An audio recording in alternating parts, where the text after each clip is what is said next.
This video is brought to you by dbrand and their all new range of accessories, including cases for the AirPods Pro 3, easy to apply screen protectors, and cases for the new iPhone 17, including their very distinctive looking tank case. You can grab all this stuff right now, but you can actually get 42% off their Prism screen protector when you bundle it with a dbrand case, making it a fantastic deal. Use offer code SKILLUP for that at checkout. Click the link below to start saving right now, or stick around to the end of the video to learn more. Silent Hill F is another milestone in Konami's redemption arc, and it's easily their most significant. This is a publisher that had all but given up on premium game making after their very public falling out with Kojima, but in recent years they've committed to reviving the most classic franchises. The recent Metal Gear Solid 3 remake was a little safe in that it felt more like a remaster than a remake, but it was earnestly committed to the source material in ways that fans appreciated. The Silent Hill 2 remake from Bloober Team was far more ambitious, looking to rework significant portions of the game's combat and levels, while also making smart interventions into the storytelling. The result was a phenomenal homage to the original horror masterpiece, one that satisfied long-term Silent Hill fans while also welcoming in an entirely new generation. Not to downplay the achievement of those remakes, but remaking classic games gives you an immediate leg up. It's harder to start from scratch, imagining an entirely new experience that feels worthy of those iconic franchises, something that reaches back into the past without feeling derivative, something that charts a new future without feeling like it's going too far off course. Finding that balance was clearly the goal that Konami set for themselves when they greenlit Silent Hill F. Recently, Konami has taken some risks with the studios they've entrusted their franchises to. The Silent Hill F developer Neobards was their riskiest bet yet. This is a studio that's primarily acted as a support and porting studio.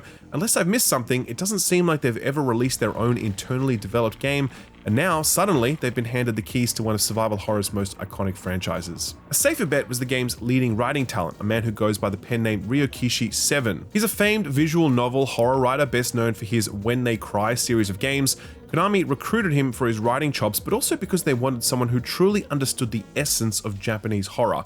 Silent Hill is a series made by Japanese developers but set in the United States, and as such it has its own Twin Peaks-esque vibe. Here with Silent Hill F, Konami wanted to keep the same psychological horror foundations, but set it in 1960s Japan, weaving a deeply cultural element into the story being told. So we have a dormant IP with a deeply engaged and frankly hard to please fandom, a studio with little track record in terms of original releases, and a setting that breaks with franchise conventions. Clearly, Konami were taking some risks here, some big ones in fact. So how did all of this come together? Well, by now you would have already seen the title of this video, so you won't be remotely surprised when I say that it came together really well. But that title does not convey just how unbelievably good Silent Hill F is. Like, man, I'm not going to speculate about where this might sit in a forced ranked list of Silent Hill games or survival horror games, but I will say this. This is an instant classic. This is instantly going to inspire its own deeply engaged, deeply passionate fandom who pick through this game's characters and plot points and illusions and themes and imagery and slavishly devote themselves to the task of sucking the marrow from this game, because frankly, it's worth that sort of dedication. It is so beautiful in its rendition of horror, from settings to creature design to scenarios. It's so confronting in its themes and its storytelling, so disturbing in its pivotal moments, and yet all of this impact sits just beyond your reach. You can see it and you can feel it, but you can never fully grasp it because you're not meant to. The distance between what you know and what you think you might know has been carefully curated and protected, and into that space pours our own imaginings and theories, our own perspectives and speculations. In time, that gap will close as a vast cottage industry of YouTube essayists will deconstruct and reassemble this story, but for now, its impact exists as the fog does, potent and omnipresent, but amorphous and elusive. As a video game, Silent Hill F is simple in that its structure, puzzles, and combat are largely unremarkable. The satisfying interconnected level design of Dead Space cannot be found here, and nor can the thrilling action survival horror combat of Resident Evil 4 or Cronos: The New Dawn. The puzzles are sometimes bad, relying on wordy clues that don't neatly communicate the intended solution, and there's a lot of key hunting going on here. Puzzle issues aside, the combat and exploration are extremely thematically aligned. Viewed as narrative tools rather than gameplay tools, combat and exploration are perfect complements to the tortured journey of Hinako, and I think it's vital to view these things in their context rather than unflatteringly comparing them to the combat and exploration that can be found in other games. To do so would really miss the point of what these gameplay elements are aiming for. That's because Silent Hill F is a deeply contiguous work. It all exists in service to the vision that Ryokishi 7 had for this setting, these characters, and this story. We often lament the absence of true authorship in video games, but Silent Hill F feels deeply authored from its first moment to its very last. It is so confronting, so intricate, so thought-provoking, and so brilliant that it dares us to imagine that perhaps the best days of Silent Hill lay ahead of us rather than behind us. 無理しなくていい。まだ休んでいるといい。小さい頃からずっとお姉ちゃんだったんだなって。Silent Hill F sees the series move to a new place and a new time, a fictional town in 1960s Japan. There, a young girl by the name of Hinako Shimazu lives out a quiet struggle against the pressures of being a teenager, against the gossipy nature of the schoolyard, against the expectations placed on her as a girl about to enter womanhood, and most of all, against her drunken and abusive father and her mother trapped in a cycle of abuse that Hinako feels one day destined for. When you first boot up Silent Hill F, a content warning appears on screen that reads, quote, "This game contains depictions of gender discrimination, child abuse, bullying, drug-induced hallucinations, torture, and graphic violence. This game is set in Japan in the 1960s and contains depictions based on the customs and culture of that time. These depictions do not reflect the opinions or values of the developers or any individuals involved. If you feel uncomfortable at any point while playing, please take a break from playing or speak to someone you trust," end quote. That's a pretty confronting content warning, but I want to be clear, that content warning is kind of underselling just how fucked up and serious this game can get sometimes. Video games have a funny relationship with the truly unsettling, the truly horrific, the truly traumatic. Death Stranding 2 is a recent example, a game rooted in trauma, but awkwardly mishandling it through tonal inconsistencies. Resident Evil Village has a similar traumatic grounding that feels equally mishandled. It's as though traumatic events are passed through a filter to take the edge off them, to make them more palatable and digestible for mainstream audiences. That's one of the reasons why the original Silent Hill games loom so large in memory. They didn't have a filter, they just went to those dangerous places, and very few games in the time since have dared to follow them. That kind of storytelling has often felt too risky for big publishers making big mainstream games that are intended to sell millions of copies, and that's why it found a home in the visual novel genre, where low production costs and niche audiences provided a safe space for writers and developers to do work that felt creatively unsafe. This is the world from which Ryokishi 7 comes, so it's not a surprise that Silent Hill F is so fearless in the topics and themes it explores and the way it explores them. The cornerstone of this game is the experience of Japanese women in the 1960s. In an interview with Games Radar, Ryokishi 7 said that throughout the Silent Hill franchise, the female characters had endured great suffering but had little agency. It was an observation that was central to his vision for the leading character, Hinako. Quote, "If this game is going to have a female protagonist, then I want her to be able to make her own decisions, for better or worse amid her struggles," end quote. Hinako has so much to navigate at this moment in her life, and little of it is good. Her drunken father strikes terror into her own heart, but also her mother's. She both pities her mother for her suffering, but also resents her for her unwillingness or inability to stand up for herself. She has a small group of friends, one of them a boy with whom she has a complicated platonic relationship, and another a girl desperate for the affections of that boy and resentful of Hinako, who she sees as a romantic threat. These plot elements are, on their own, gender neutral in the sense that sons can have abusive fathers too, and you could swap out a jealous girl for a jealous boy in a love triangle and the telling of the story would change little. What's fascinating about Silent Hill F is the way it explicitly explores these and other stories from a female perspective. Where a conflict between schoolboys might erupt into a brawl, here it's manifest in little origami notes left around the school grounds, each of them containing some damning piece of gossip about Hinako. The family drama is often couched in the expectations of Hinako as a girl and how those expectations evolve as she approaches womanhood. When viewing scenes of domestic abuse, the mother is centered in a way that shows the depth of her suffering, while also implying the hopelessness of her situation, for how much agency could a wife in 1960s Japan truly have? There's also a cultural lens through which to view all of this, one that is going to be completely opaque to any non-Japanese people playing this game. One of the conversations I remember the most was between Hinako and her two friends, and at one point the jealous girl says to Hinako something along the lines of, "You know, when you speak to Shin, the boy, you kind of sound like a man." And that made me reflect on how much things like manners of speaking, word choices, views on femininity, definitions of bullying, the norms of relationships between teenage boys and girls, are all very deeply rooted in culture and history. And while I can see a scene like this and know that it's about a jealous girl trying to subtly bully another girl in front of her crush, I can sense that there's probably so much more going on under the surface here, and I'd be really fascinated to hear Japanese perspectives on this game because they're going to be able to see and reflect on so much more than I'm able to. There are other deeper, darker, and more confronting themes that are explored further into the game, and I won't spoil them here, but they too are grounded in the female experience. And I found this to be such a thought-provoking game because it's rare that video games are willing to go anywhere near these topics, and when they are, they typically run through that filter I spoke about earlier. There's none of that here. It is all so raw and so sad. お前が泣くとこが想像できないぜ。もうずいぶん長いこと泣いた記憶がない。お前は何でも我慢して心に溜め込む悪い癖があるからな。Just as Silent Hill F embraces a distinctly female perspective, it also embraces a distinctly Japanese one. Silent Hill has always felt Japanese despite being set in the US, but here that feeling can now be fully aligned to the setting, characters, and events. The chain setting feels a little underutilized at first as you wander through an abandoned grey town and there's some fog. That's really just the precursor though, as the architecture, landmarks, and natural landscapes of the town eventually come to distinguish themselves from the white picket fences and diners of Silent Hill.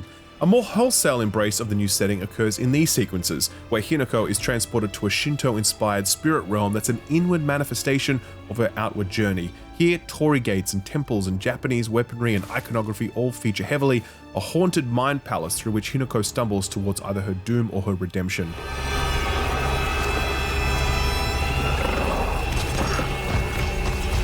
When we think about Japanese horror, we imagine a version of horror that is less about body horror or action and more about psychological horror. That's no doubt related to the popular rendition of Japanese culture, one based on societal expectations, contradictions, familial pressure, tension between history and modernity. In choosing to set a Silent Hill game in Japan, Konami have instantly allowed their creatives to tap the vein of this version of horror, which is quintessentially Silent Hill. By making the game a period piece and centering it on a female perspective, there's a compounding effect because of the pressure placed on women during an era where women had less power and agency. Their battles couldn't be physical, they had to be psychological, and straining against all of these pressures, no doubt women like Hinako would have felt shame and guilt when they couldn't readily accept the societal roles that they were destined for. And there's no more fertile ground for a Silent Hill story than shame and guilt.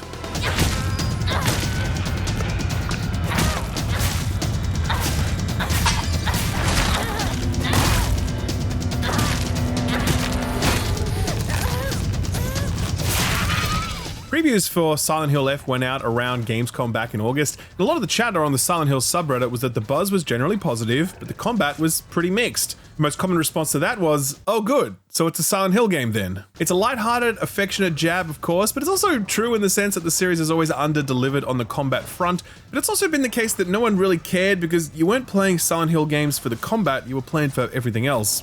Silent Hill F, either to its credit or its detriment, faithfully follows in that proud tradition. The combat here is not great, but I would argue it's not bad either. And my hot take is that I think it's actually better than the combat of Silent Hill 2 remake. Before you get mad at me about that, just let me explain. Combat in Silent Hill games is that classic survival horror disempowerment fantasy. You are weak, you are resource starved, you are frequently overwhelmed. It's a fight or flight framework where very often the best choice is flight because you are just not equipped to meet every threat head on. That disempowerment exists across the survival horror genre, but it's especially important in Silent Hill games because this is psychological horror. It's centered on the oppressiveness of the mind and how paralyzing it can be when your inner demons somehow manifest. In that context, words like slow, clunky, awkward, frustrating, cumbersome, these are words we typically associate with bad combat, but in this context, those words can mean the opposite, and in fact, sometimes they're the perfect descriptors for well-designed survival horror combat. Silent Hill F's combat framework is built to elicit exactly these adjectives from you. Hinako moves slowly, even when running. She doesn't have a quick turn. She has no parry ability. She can only block attacks when using very specific heavy weapons. She has no melee combos that allow her to deal big, sudden bursts of damage. Her heavy attacks have a significant wind-up that leaves her very exposed. Her weapons break easily. The list goes on and on. So all of this is already very disempowering, but the developers took it even further with the introduction of both a stamina and a sanity meter. Stamina is exactly what you'd expect. Swinging, dodging, blocking, and running all consume stamina, and the biggest problem with having none of it left is that you can no longer dodge enemy attacks, leaving you exposed to haymakers or grabs.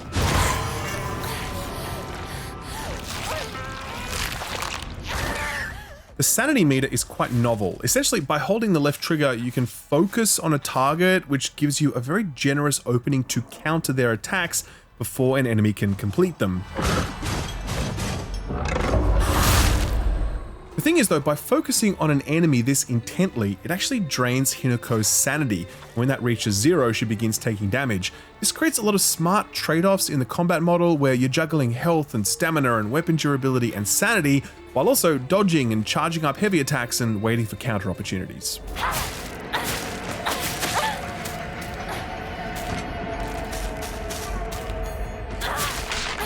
Despite how much praise I have for all of this, there's no denying that combat itself feels kind of floaty and weightless. The animations feel a little janky, the enemy design is very limited and becomes frustratingly overused in the last act of the game. But consistent with the overall approach to critiquing combat in a Silent Hill game, I don't really care about any of that stuff because I think that the thematic design of the combat matters far more than the mechanical execution.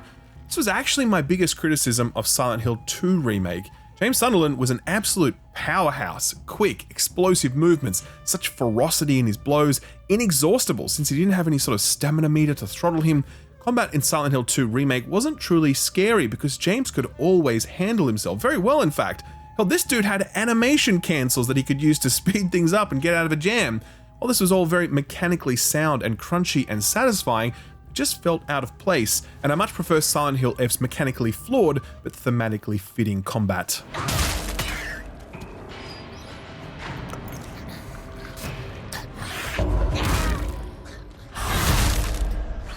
The rest of Silent Hill F is fairly workmanlike in its construction. The town has landmarks like houses and a school and a park, but that's really about it. With the exception of the school, most of the more elaborate level design is reserved for the Shinto spirit realm, where more license can be taken with level and puzzle design. For the most part, puzzles are okay, but I did hit some frustrating walls on a few occasions where puzzle instructions were unclear or where the puzzles stretched on for too long. This puzzle box in the school was a good example since the clues were decidedly cryptic and I didn't know every type of fruit or vegetable being depicted on these little drawings. A lot of guesswork went into this one. This puzzle out in the field is also an example of a scenario wearing out its welcome. It involves pulling thorns out of these mannequin-esque scarecrows where most of them will attack you, but one of them will guide you through the fog and out of the field. The first time I solved this, I was impressed, but my heart sank a little when it directed me to yet another cluster of scarecrows. When this repeated 2 more times, I was far less impressed. Having said that, there were numerous other puzzles that did deliver, particularly one in the school which saw me collecting a number of clues for combination locks, each of the clues buried in the notes of some gossipy school kid. These moments blended narrative and puzzle solving so that everything was moving together all at once, where the other puzzles felt like arbitrary toll gates demanding a portion of my time before the story could proceed.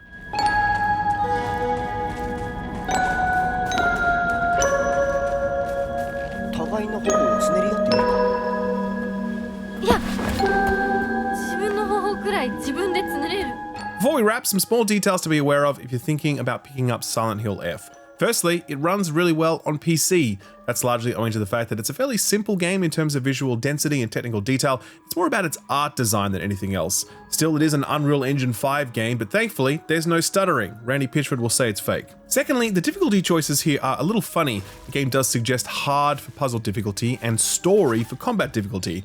I think that's the game telling you that combat is not the focus here.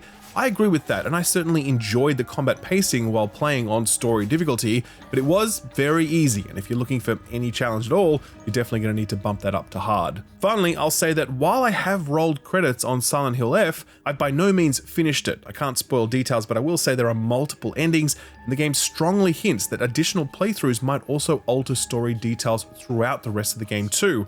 There were a lot of unanswered questions at the end of my first playthrough, so it does strike me that this is a game you're probably going to need to finish multiple times in order to fully experience the story it's telling. And honestly, I plan to do just that because Silent Hill F really got under my skin. I played it slowly over the course of a week, and when I wasn't playing it, I was thinking about it. I was thinking about the characters and the very peculiar things they'd say and do. I was thinking about the symbolism of the red flowers and the fox-masked man in the spirit realm and the enemy designs. I was sifting through the plot, understanding some parts of it, but having only a loose grasp of other parts. That confusion was not a result of bad or unclear storytelling, but rather the sort of writing that cuts like a scalpel, exposing very specific things while leaving others untouched. Where that confusion sat also rested a lot of feeling. I didn't know exactly what was going on all the time, but I could feel the weight of these moments. could feel what they might be, and each possibility was profoundly sad and painful. True psychological horror does exactly this. It buries into your subconscious such that you catch yourself thinking about it even when you're not really thinking about it. It speaks with two tongues, one to your logic brain that can follow people and events, and one to your lizard brain that can sense danger in something even when it can't be seen. For decades we've wondered if the zombified remains of the Silent Hill franchise might only be fit for pachinko machines or awful live-streamed interactive TV shows. Maybe remakes were the best we could hope for, because who now, in this increasingly risk-averse and puritanical era, would be willing to make a real Silent Hill game, one that not only apes the past but declares its own vision for the future? Well, after years in the wilderness, Konami found their way back, and they did so very courageously. They were willing to let their creatives go to uncomfortable, taboo places. They were willing to upend many of the franchise's most established conventions, and they were willing to let a relatively unknown studio take on all of these challenges. The result is, as I said in the intro, an instant classic, one that we're going to be playing and talking about for many, many years to come. This is an incredible shot in the arm for the Silent Hill franchise and the survival horror genre as a whole. I strongly recommend it to you.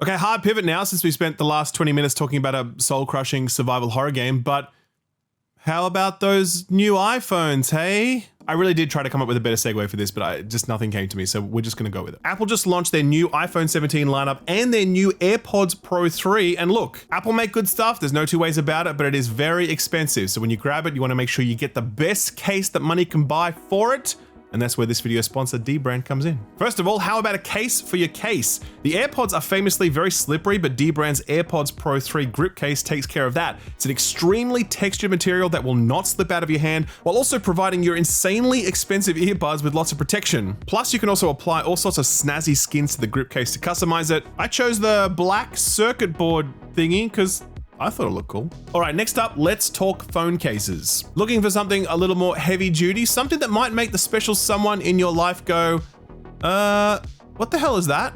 Well, my friend, I have got just the case for you. Introducing dbrand's all new tank case, which comes in your choice of color, black and nope, just black. The tank is a case that compromises on nothing. Its iconic tactical design is shorter turn heads, while also providing you the most grippy experience imaginable. It feels like the phone is glued to your hand when you are holding it in this thing. The incredibly sturdy build design can withstand a huge amount of punishment, and it even has customizable buttons, allowing you to swap them out for different colors should you choose. Why not cap all of that off with the world's easiest to apply screen protector? The idiot-proof Prism 2.0 is so easy to apply that it can literally be applied blindfolded, and just in case you somehow manage to screw it up, every prism comes with another prism. They give you two for the price of one, and if you bundle the prism with a dbrand phone case, you can get 42% off the prism, but only when you use offer code SKILLUP at checkout. The link to all of that is below the like button, so click now to start saving. Thanks to this video sponsor, dbrand. A big thanks to them for sponsoring the video, and a big thanks to you for watching it.